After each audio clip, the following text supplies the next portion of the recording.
ایران کا ایک بادشاہ بہت پریشان تھا۔ ویسے تو ہر طرف خوشیاں ہی خوشیاں تھیں، لیکن اس کی پریشانی کی وجہ اس کی اکلوتی بیٹی تھی۔ ہر باپ کی طرح بادشاہ بھی اپنی بیٹی کی شادی کر کے اپنا فرض پورا کرنا چاہتا تھا، لیکن شہزادی نے ایک عجیب اعلان کر رکھا تھا کہ جو شخص شہزادی کے 3 سوالوں کے جواب دے گا، شہزادی اسی سے شادی کرے گی۔ آس پاس کی ریاستوں کے کئی شہزادے آئے، لیکن شہزادی کے سوالوں کے جواب دینے میں ناکام رہے۔ ایک دور علاقے میں ایک بہت بڑے عالم رہتے تھے۔ ان کا ایک ہی بیٹا تھا جس کا نام تھا اعظم۔ اعظم نے والد سے کہا، ابا جان، میں بھی اپنی قسمت آزمانا چاہتا ہوں، میں شہزادی کے سوالوں کے جواب دینا چاہتا ہوں۔ اعظم کے والد جو کہ عالم تھے اور برسوں سے لوگوں میں علم کی روشنی بانٹ رہے تھے، ملک کے وزیر اعظم اور قاضی بھی ان کے شاگرد تھے۔ باپ نے اپنے بیٹے کی خواہش سنی تو کہنے لگے کہ بیٹا، اگر تم بھی ناکام رہے تو لوگ کیا کہیں گے کہ ایک عالم کا بیٹا ہوتے ہوئے بھی ناکام رہا۔ اعظم نے کہا، ابا جان، بڑے بڑے شہزادے بھی ناکام لوٹے ہیں، اگر میں بھی ناکام لوٹا تو کیا ہوا؟ اور یہ تو مقابلہ ہے، جو بھی جیتے، ہو سکتا ہے کہ وہ خوش نصیب میں ہوں۔ آخر باپ کو اعظم کی ضد ماننی پڑی۔ اعظم محل کی جانب چل دیا۔ اعظم جب محل کے اندر گیا تو دیکھا دربار لوگوں سے کچا بھرا ہوا تھا۔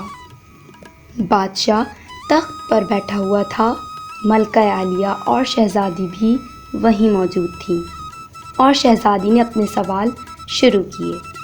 شہزادی نے اپنی شہادت کی انگلی فضا میں بلند کی۔ اعظم یہ دیکھ کر کچھ دیر خاموش رہا اور پھر اپنی شہادت کی انگلی اور اس کے برابر والی انگلی فضا میں بلند کی۔ یہ دیکھ کر شہزادی مسکرانے لگی تو ملکہ عالیہ نے کہا کہ مبارک ہو، تم اپنا پہلا مرحلہ کامیابی سے طے کر گئے۔ دوسرے سوال کے لیے شہزادی اپنی کرسی سے اٹھی اور تلوار لے کر ہوا میں لہرانے لگی۔ کچھ دیر بعد دوبارہ اپنی کرسی پر بیٹھ گئی۔ بادشاہ اور وہاں موجود ہر شخص کی نظر صرف اعظم پر ٹکی ہوئی تھی کہ وہ اب کیا کرے گا۔ اعظم نے اپنی جیب میں سے قلم نکالا اور ہوا میں بلند کیا۔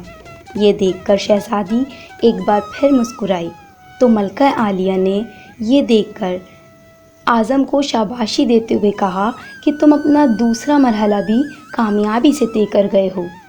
اب شہزادی اپنا تیسرا سوال کرنے لگی اور اپنی کرسی سے اٹھ کر تیزی سے سیڑھیاں اترنے لگی اور پھر تیزی سے سیڑھیاں چڑھ کر پھولی ہوئی سانسوں سے اعظم کو دیکھ کر اپنی کرسی پر بیٹھ گئی۔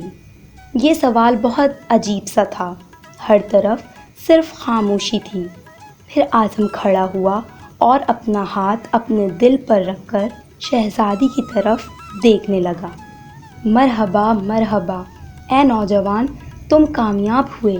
ملکہ عالیہ کی آواز کے ساتھ شہزادی اندر کی طرف چلی گئی اور محل مبارکباد کی آوازوں سے گونجنے لگا، لیکن وہاں بادشاہ اور ہر شخص بہت پریشان تھا۔